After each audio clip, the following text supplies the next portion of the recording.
નવરાત્રિની શરૂઆત થઈ ગઈ છે અને નવરાત્રિના ઉપવાસમાં અથવા તો માતાજીની સ્થાપના કરી હોય તો એમને રાજગરાનો શીરો તો ખવડાવવો જ પડે.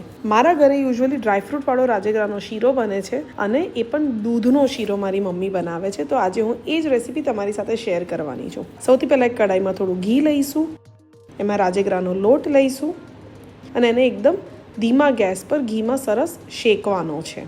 અગર તમને લાગે કે ઘી થોડુંક ઓછું લાગે છે તો તમે ઉપરથી બીજું 2 કે 3 ચમચી ઘી એડ કરી શકો છો. જેમ જેમ રાજગરો શેકાશે એમ ઘી જે છે થોડું રિલીઝ થશે અને લચકા જેવું ટેક્સચર આવશે. હવે એકદમ સરસ રાજગરો શેકાઈ જાય અને લાલ કલરનો થઈ જાય પછી એની અંદર હૂંફાળું દૂધ નાખવાનું છે. ઘણા બધા લોકો રાજગરાનો શીરો પાણીથી બનાવતા હોય છે અને એમાં ગોળ નાખતા હોય છે, પણ મારા ઘરે મારી મમ્મી દૂધ અને ખાંડથી બનાવે છે. તો બસ દૂધ એકદમ સરસ રીતે સારું ઇવેપોરેટ થઈ જાય પછી એમાં ખાંડ નાખીશું. હવે એની અંદર બધા જ ડ્રાયફ્રૂટ નાખીશું, પિસ્તા, કાજુ, બદામ, દ્રાક્ષ અને ઇલાયચીનો પાવડર.